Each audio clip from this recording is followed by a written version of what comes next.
오늘 말씀의 제목은 실패자 같으나 승리자이다, 그런 제목인데요.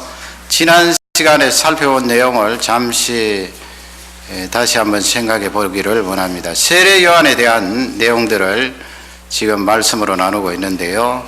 세례 요한 할 때는 세례자 요한이 정확합니다. 세례자 요한. 그러나 우리 성경 번역에 세례 요한 그렇게 되어 있기 때문에 그냥 세례 요한 그렇게 불러도 괜찮습니다. 지금 첫 번째 그림을 보시면 우리 예수님께서 하나님의 독생자이시면서 이 세례 요한에게 와서 세례를 받으시는 그 내용이 후대에 이 화가들이 그린 그림이 되겠습니다. 강 이름은 잘 아시는 대로 요단강이 되겠고요. 그 다음에 두 번째 그림은 마가복음 6장에 나오는 헤로디아라는 여인의 그림인데요. 지금부터 약 2000년 전에 그려진 그림이 아니고요. 훨씬 뒤에 화가가 그린 그림이 되겠습니다. 그림을 잘 그린 것 같아요. 어떻게 저렇게 아름다운 여인이 그 의로운 세례 요한의 목을 베었나. 그림을 잘못 그린 것 아닌가. 더 이 독하게 그려야 되지 않나 그렇게 생각하는데 어떻게 보면 맞아요. 저렇게 겉은 화려하고 아름다운데 예수님 말씀대로 그 속에는 독사의 독이 있으니까 죄악이 가득하니까 세례 요한 그 의로운 사람을 해하였습니다. 이 헤로디아를 계보를 잠시 살펴보면 계보 지금 다시 보시는 대로요. 헤롯 대왕에게는 여러 아들들이 있었다 그랬지요. 그 가운데 주요 인물들을 보면 이 아리스토블루스라는 아들이 있습니다. 이 아들이 또 여러 명의 자녀들을 두었는데 그 가운데 두 사람 아그리빠라고 하는 아들이 있는데 이 아그리빠는 나중에 사도행전 12장에 나오는 그 헤롯이 되겠습니다. 하나님 앞에 교만하여서 충에 의해서 세상을 떠나게 되었는데요. 그 아그리빠와 남매지간이 누군가 하면은 바로 헤로디아가 되겠습니다. 이 헤로디아가 이제 위쪽으로 보시면 빌립이라는 헤롯 대왕의 아들에게 시집을 갑니다. 족보를 따지면 삼촌이에요. 삼촌에게 시집을 가서 그 둘 사이에서 태어난 딸이 누군가 하면 바로 살로메인데, 물론 성경에는 살로메라는 이름이 나오지 않습니다. 이 살로메를 낳고 그 다음에 다른 삼촌인 그 헤롯 대왕의 아들에게 재혼을 하게 되는 것이 마가복음 6장에 나와 있는데, 이 세례 요한이 하나님의 의로운 자로서 그걸 보고 가만히 있지 않았습니다. 물론 배가 다른 동생이지만은 동생의 아내를 취하여서 당신의 아내로 삼습니까? 그것은 이스라엘 다스리는 왕으로서 잘못되었습니다. 그렇게 지적하니까 이 헤로디아가 앙심을 품고 부추겼겠지요. 이 세례 요한을 감옥에 집어넣었습니다. 오늘 누가복음 7장 읽으신 말씀은 그 감옥 속에서 세례 요한이 예수님께 제자들을 보내는 그 내용이 나와 있고요. 이 헤로디아의 딸 살로메가 이제 마가복음 6장 지난 시간에 살펴본 내용을 조금 더 추가를 하면 말이죠. 지금 이 살로메의 그림을 보실 수 있을 것입니다. 이건 지금부터 한 140년 전에 블란스 작가가 그린 그림인데 저렇게 그림이 보존되어 있습니다. 살로메입니다. 마가복음 6장에 나오는 그 살로메가 왕궁에서 춤을 출 때 나이는 약 17세에서 19세 사이, 그러니까 18세가 되기 전으로 그렇게 보는데요. 너무 춤을 잘 추니까 의붓아버지인 왕이 많은 사람들이 보는 앞에서 맹세를 하지 않아요? 야, 내 마음이 너무 기쁘다. 너 나에게 무엇이든지 요구해라. 나라의 절반이라도 뚝 잘라서 너에게 줄 것이다. 그러니까 이 살로메가 급하게 쪼르르 달려가서 어머니에게 요청을 했어요. 엄마, 지금 왕께서, 아버지께서 나에게 무엇이든지 들어주겠다고 말씀하는데 빨리 이야기해요. 그러니까 어머니가 단번에 나온 말이 세례 요한의 머리다 그랬잖아요. 그 말을 들은 살로메가 즉각적으로 왕에게 돌아와서 세례 요한의 머리를 구하였습니다. 그 딸의 이야기를 듣고 난처했지만은, 염려가 되었지만은 많은 사람들 앞에 맹세한 사실인지라 그것을 명령했어요. 수비대 중에 한 사람이 세례 요한을 옥에서 끄집어내어서 목을 잘랐습니다. 그것을 이제 쟁반에다가 담아서 수비대가 살로메에게 전달하는데, 여러분 한번 생각을 해보시기 바랍니다. 그 17세 18세 된 어린 소녀가 죽어 있는 사람의 머리를 들고 어머니에게 갖다 주는 거예요. 그러니까 어머니나 딸이나 같은 거예요. 대부분의 부모님들은 자식들이 잘 되기를 바라고, 자기는 좀 시원찮아도 자식들은 바로 올바르게 살기를 원하는데, 이 헤로디아는 그런 마음도 없어요. 그러니 철저히 부패한 사람의 마음, 예수님께서 이 세상에 오셔야만 구원을 받을 수 있는 사람이 가지고 있는 죄악성을 철저히 알려주는 거예요. 그걸 딸에게 시키고 그 말을 들은 딸은 두려움도 없이 사람의 머리를 쟁반에 담아서 어머니에게 갖다 바치니 어떻게 된 것입니까? 딸이나 어머니나 사람의 죄악성을 우리에게 잘 알려주고 있는 귀한 말씀이에요. 갈 때까지 간 거예요. 그러면 여러분, 이 세례 요한 사역을 감당하다가 목이 잘려서 세상을 떠나는데 불쌍합니까? 이야, 참 불쌍하다. 인생이란 허무하다. 저렇게 사역을 감당하다가 감옥 생활하는 중에 참수를 당하여서 세상을 떠나다니 어떻게 저럴 수가 있나. 불쌍한 생각도 들고 허무한 생각도 들고 비참한 생각도 드시나요?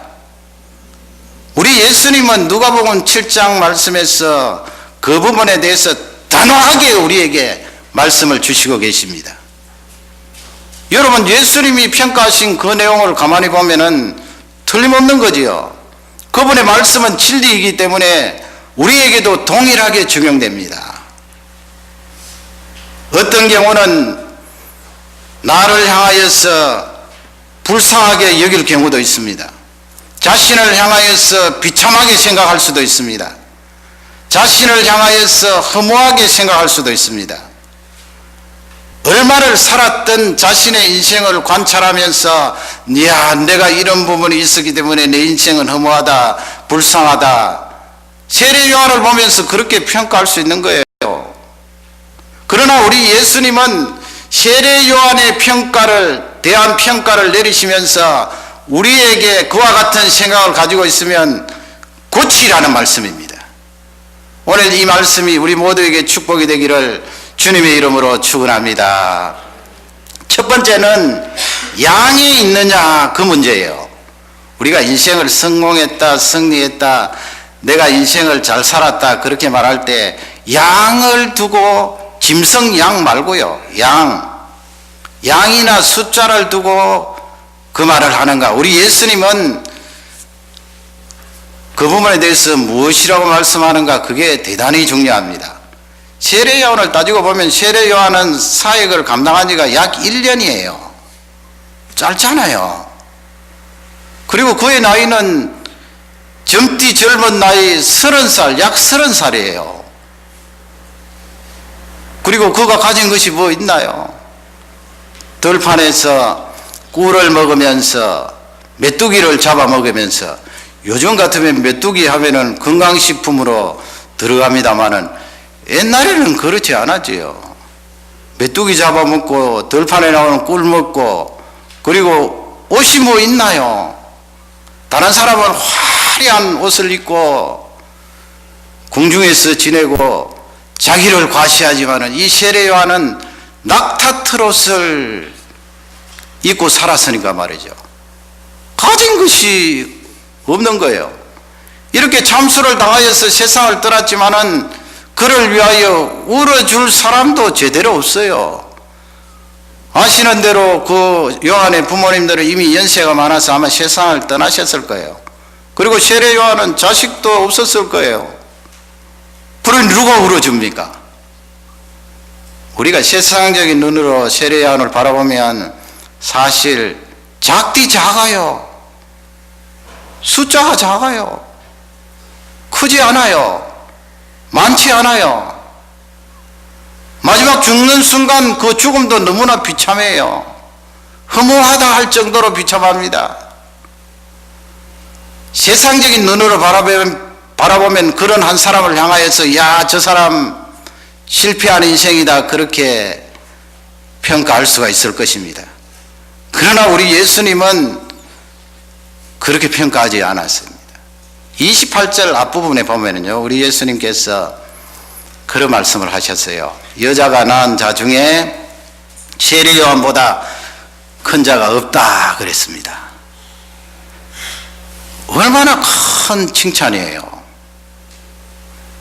그 예수님 당시 그 전에 아담까지 거슬러 올라가면 얼마나 많은 사람들이 이 세상에 왔다가 세상을 떠나는데 말이죠. 우리 예수님께서 세례 요한을 평가할 때는 여자가 낳은 자 중에 세례 요한이 제일 크다는 말씀이죠. 강조한 말씀이에요.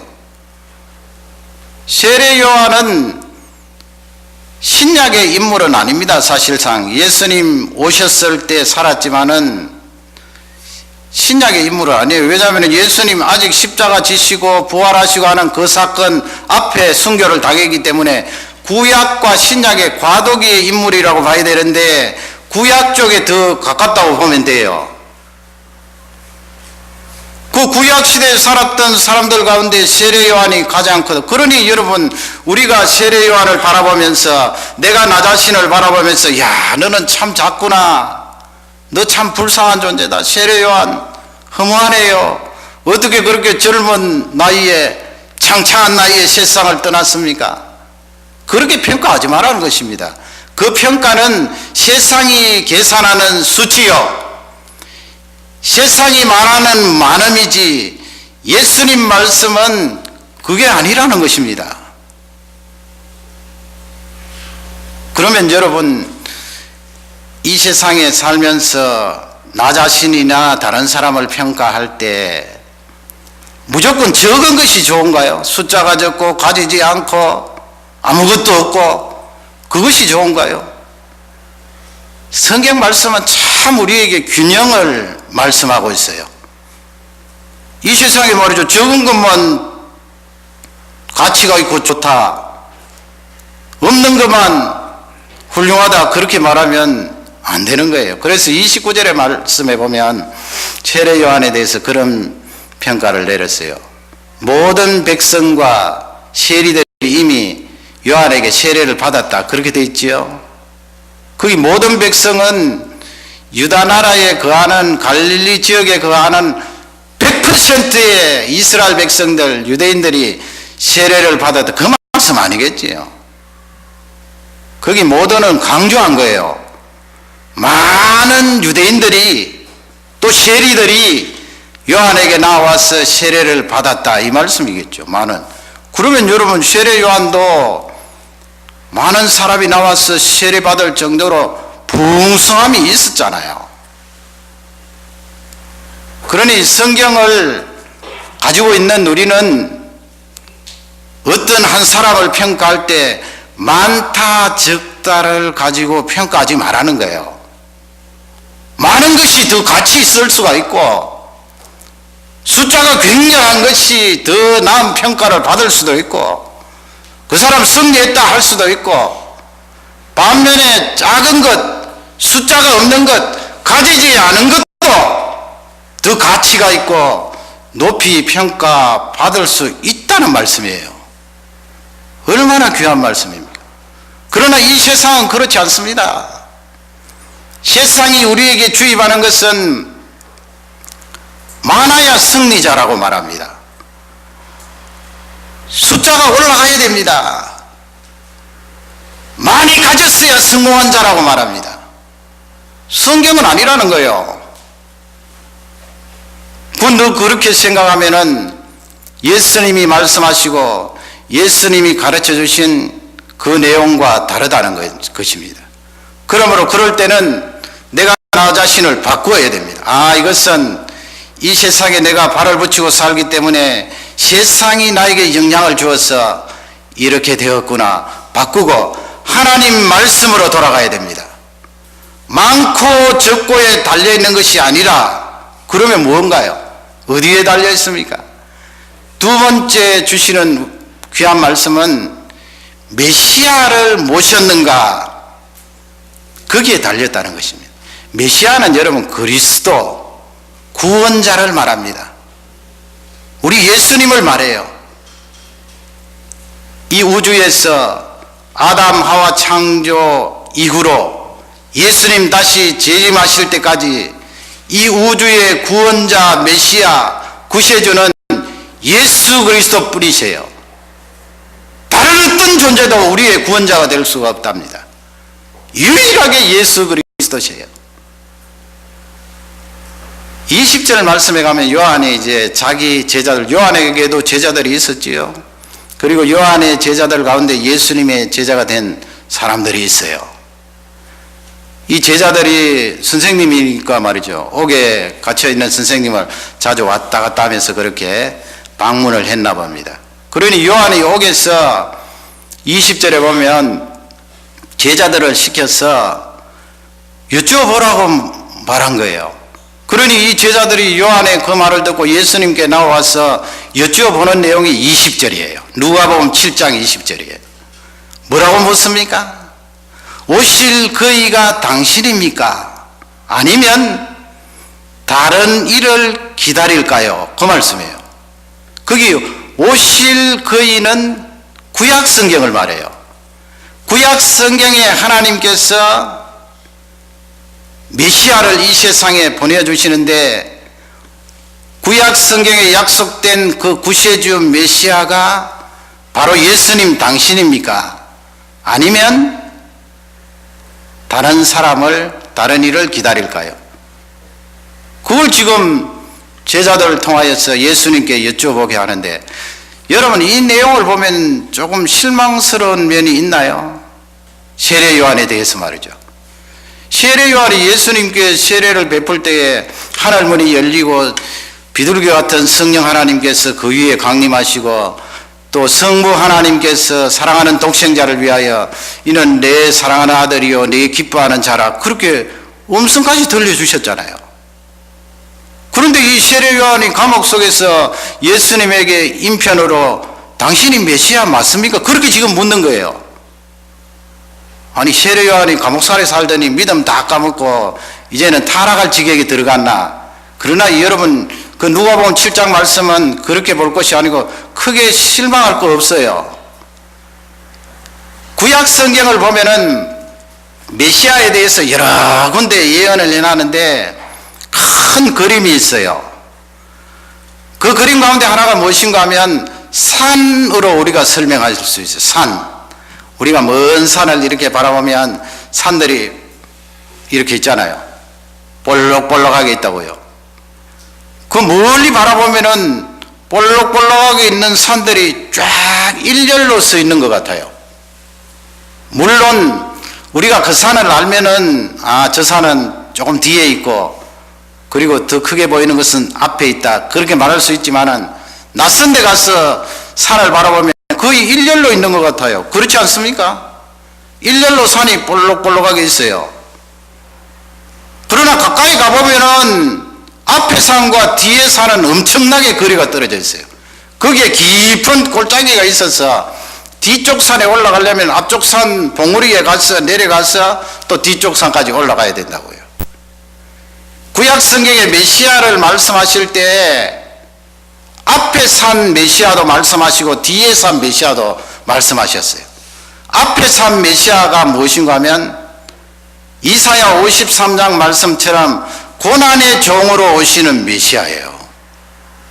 그래서 그분이 마치 도살장으로 끌려가는 양처럼 아무 입도 열지 않아야 하시고 뺨을 이리 맞고 저리 맞고 침뱉음을 당하고 못에 찔려도 가만히 계시면서 십자가에서 죽으셨어요. 고난 당하신 예수님, 지금 세례요한 이 시대에 오신 예수님은 세례요한과 우리를 위하여 십자가의 고난을 당하실 앞쪽의 예수님 메시아를 말하는 거예요. 앞쪽 산이에요. 그리고 겹쳐서 이사야 같은 말씀에 보면은 뒤쪽 산을 말씀하셔요. 뒤쪽 산은 무엇인가 하면 다시 오실 예수님, 다시 오실 그 예수님은 이 세상을 다스리시고 통치하시고 왕으로서 심판주로서 하나님 백성 건져주시고 하나님을 따르지 않는 자들은 심판하시는 왕으로서 통치자로서 그 메시아의 산을 말씀하세요. 두 산이지요. 그러나 유대인들은 앞산을 무시한 거예요. 앞쪽 산, 고난의 산을 무시한 거예요. 이사야 53장을 읽어도 유대인들 빼버리는 거예요. 대부분의 유대인들은 뒤쪽 산만 강조한답니다. 메시아가 오시면 당시에 로마 나라가 다스리고 있었기 때문에 이 로마 나라를 완전히 쳐부수고 유대인 왕국을 세워서 메시아 왕국을 세워서 온 세계를 다스리고 통치하실 것이다. 그게 유대인들 속에 자자손손 내려오는 사상이에요. 그러니 여러분 세례요한도 그런 사상이 들어있는 거예요. 그러나 그건 반쪽이죠. 반쪽. 이런 배경 때문에 세례요한이 감옥 속에서 예수님에게 확인을 하는 거예요. 확인해야 되지 않습니까 여러분? 아무리 이 세례요한이 담대하다고 해도 감옥 속에 예감을 할 수 있잖아요. 어떻게 이렇게 살다가 내가 죽을 수도 있을 것이다. 아니면 하나님이 약간 비슷하게 그런 예감을 주셨는지도 몰라요. 그러니 내가 죽기 전에 내가 증거하고 말씀했던 저 예수라는 분이 메시아인지 확실히 확인을 하고 세상을 떠나겠다. 그래서 제자들을 보낸 거예요. 잘한 거죠. 23절 말씀에 가면 예수님께서 22절 말씀입니다. 22절 말씀에 보면 예수님께서 대답을 하시지요. 너희들 요한에게 가서 고하라. 뭐라고 고하라고 하시는가 하면 소경이 보며 안전병이가 걸으며 문둥병자가 깨끗함을 받으며 귀머거리가 들으며 죽은 자가 살아나고 가난한 자에게 복음이 전파된다 하라. 예수님께서 답답하지 않게 그냥 내가 메시아다 요한 평안히 지내라 이렇게 말씀하시지 않고요. 이것을 말한 너희들이 보고 들은 대로 이것을 요한에게 고하라 그랬어요. 그게 뭔데요? 내가 메시아다 잘라서 말씀하시지 않고 지금 말씀하신 그 내용은 메시아가 이 세상에 와서 해야 될 일을 하시는 일을 말씀하는 거예요. 이사야 53장, 이사야 61장, 시편에 나오는 말씀들, 메시아가 이 세상에 오시면 그와 같은 일이 일어날 것이다. 죽은 자가 어떻게 일어나요? 메시아이신 하나님이 아니면 그와 같은 일을 할 수가 없어요. 그 요한이 그 말을 듣고 확신을 한 거죠. 유대인들은 우리처럼 성경을 대충 아는 게 아니에요. 물론 그 사람들이 고난당하시는 예수님에 대해서 빼놓았지만은 그래도 구약 성경은 통달을 하고 있다고요. 그리고 예수님께서 그 말씀을 하실 때 요한이 적극적으로 알아들은 거예요. 아, 당신은 메시아이십니다. 하나님의 독생자이십니다. 그래서 장렬하게 선교를 하는 것입니다. 23절 말씀에 가면 예수님께서 제자들에게 그런 말씀을 하셔요. 나를 인하여 실족하지 아니하는 자는 복이 있도다 그랬죠. 거기 실족한다는 말씀은 덫에 걸려서 넘어지는 걸 말해요. 그 말씀이 왜 거기에 들어갔어요? 요한 쪽에 생각하면은 자기가 감옥 속에 있으면서 과연 예수님이 메시아이면 자기를 감옥 속에 끄집어내어 줄 수 있잖아요. 능력이 얼마나 많으신 분인데요. 말씀 한마디만 해도 멀리서도 그냥 감옥 문이 열리고 세례 요한이 자유인이 될 수 있을 텐데 아무 말씀도 없으시고 자기는 여전히 감옥 속에 있고 그래서 세례 요한이 생각하기를 어떻게 메시아라는 분이 나를 구해주지도 않고 로마 나라를 쳐부수고 하나님의 왕국을 건설하지도 않고 그러므로 나는 저 예수라는 분을 메시아로 믿을 수 없다. 포기하지 말라는 말씀이에요. 포기하지 않고 끝까지 예수님을 메시아로 모시고 믿는 자는 복이 있다 이 말씀이에요.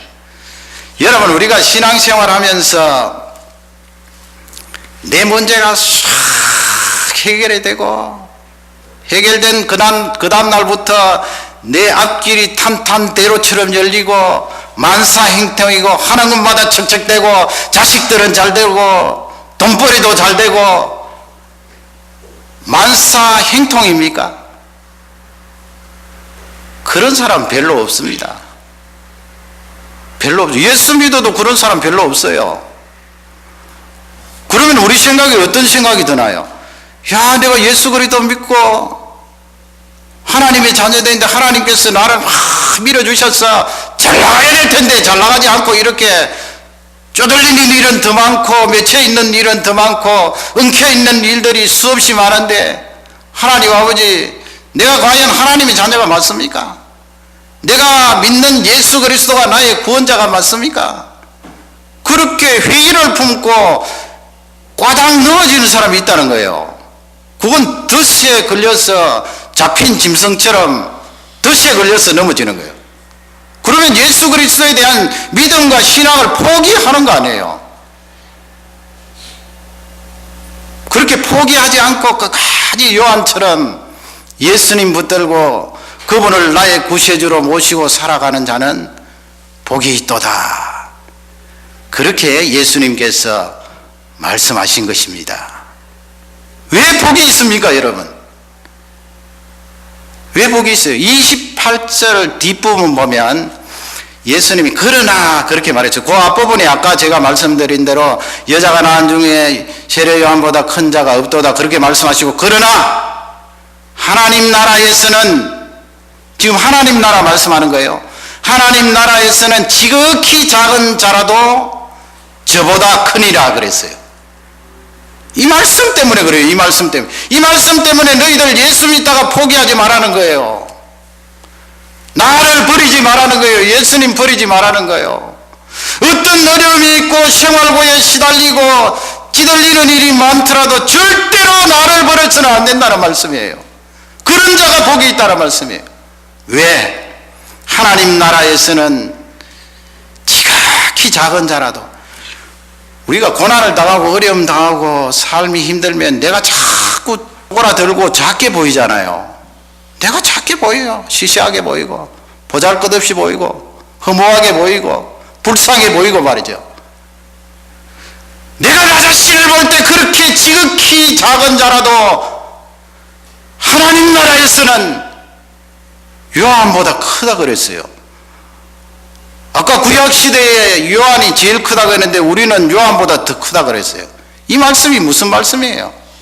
여러분, 우리는 요한하고 달라요. 요한이 구원을 못 받았다는 말씀 아니에요. 요한이 왜 구원을 못 받았겠어요?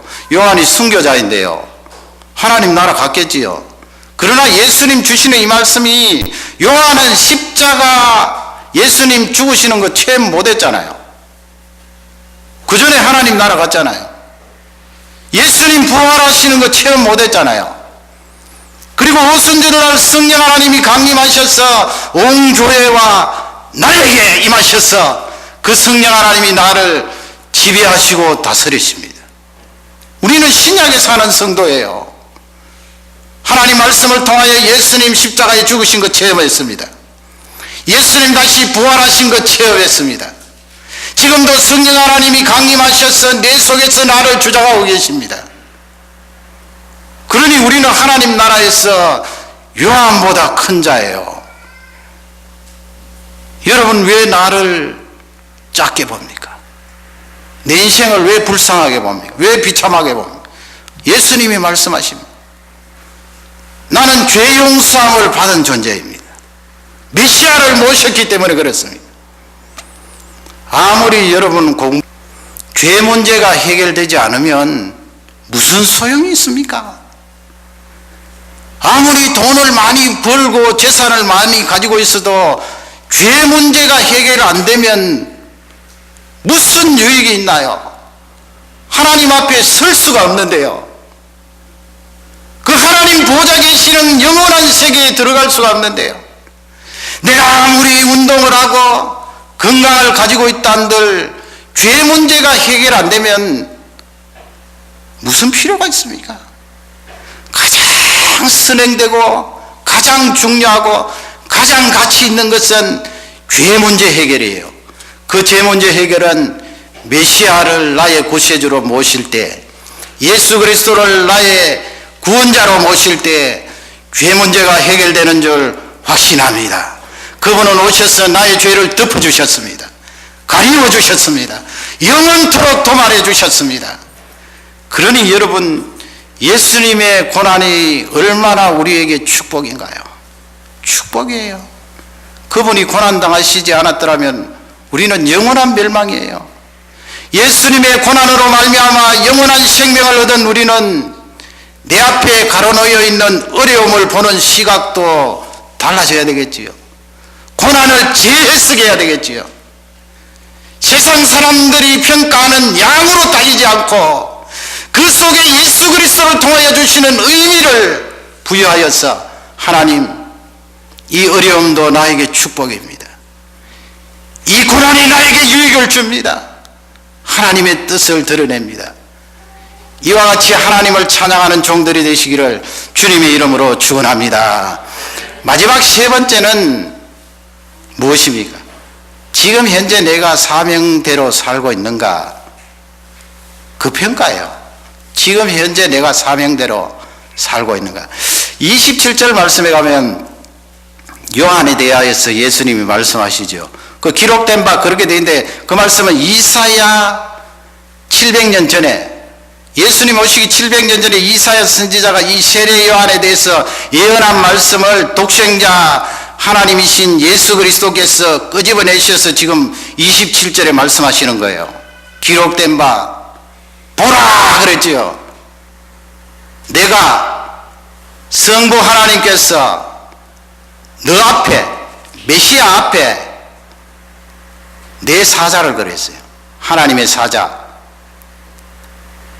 사자 누구예요? 세례 요한이에요. 세례 요한을 보내겠다고 말씀했어요. 그 사자 세례 요한은 내 길을, 메시아의 길을 예비하리라. 세례 요한이 왜 이 세상에 태어났습니까? 그게 사명이에요. 하나님이 세례 요한을 이 세상에 태어나게 한 목적, 하나님이 그에게 부여하신 사명이에요. 그 사명대로 살다가 간 사람이에요. 예수님이 그 27절 뒷부분에 보면은 그 말씀에 기록된 사자, 그가 바로 이자라 그러죠. 요한이라고 말씀했어요. 그러니 여러분, 우리는 요한을 보고 불쌍하다 그렇게 생각할 필요 없어요. 왜 그거 불쌍해요? 허무하다. 왜 그거 허무해요? 하나님이 그에게 700년 전에 이미 사명을 허락하시고 그 사명대로 30년 동안 살다가 세상을 떠나는데요. 사명을 감당한 사람입니다.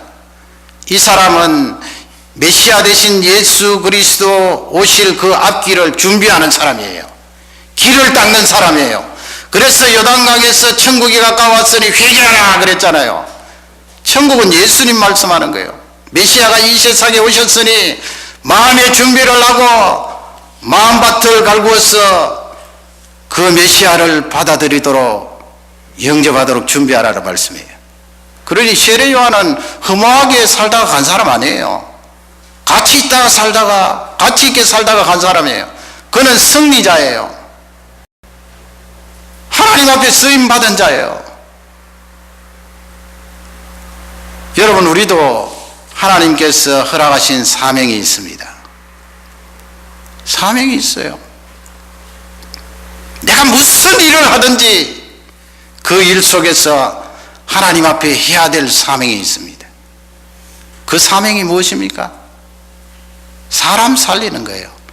예수님 십자가에 죽으시고 부활하시고 성천하신 이후로 우리 모두에게 있는 사명은 사람 살리는 거예요. 지옥 갈 사람 건져서 하나님 백성 되게 하고 영원한 생명을 얻도록 하는 그 사명이 다 있는 거예요. 내가 자녀들을 위하여 일하겠다. 나에게 준 사업체를 위하여 열심히 지혜를 모두어서 경영하겠다. 하나님이 나에게 주신 직장을 위하여 열심히 일하고 살겠다. 그 속에 빠뜨리면 안 되는 거예요. 그런 직장, 사업체, 자녀들 양육하면서 사람을 살리라는 사명이 우리에게 있는 것입니다. 예수님이 그것을 말씀하는 것입니다. 사람을 살려야 됩니다. 사람 살리는 사명입니다.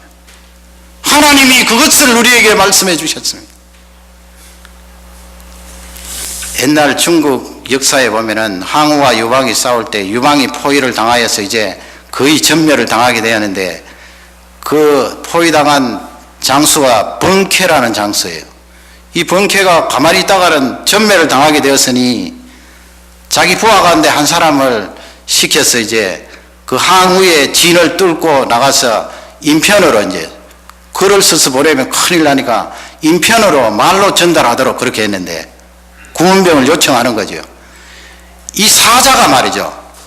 번쾌의 부하 가운데 이 일을, 이 사명을 맡고 구원병 요청을 위해 가는 이 사자가 말이죠. 어떻게 하는가 하면 벌겋게 숯불 피어있는 벌건 그 숯불을 입에 집어넣었어요. 그거 어떻게 되겠어요? 혀와 목청이 타서 벙어리가 된 거예요. 뭐 옛날에는 말한다면 잡히면은 그 가만히 있겠어요. 그러니 벙어리가 되어서 그 항우 진영을 통과해서 전달을 하여서 다 살게 됐다는 내용인데, 왕을 위하여서 자기 장수를 위하여서도 이렇게 사명을 갖고 자기 신체가 장애가 됨에도 불구하고 그 사명을 감당하려고 하는데 우리는 너무 약해요. 저를 포함해서 너무 약해. 너무 바로 떨어요. 너무 몸살이에요. 내 생각하지요. 너무 약해요.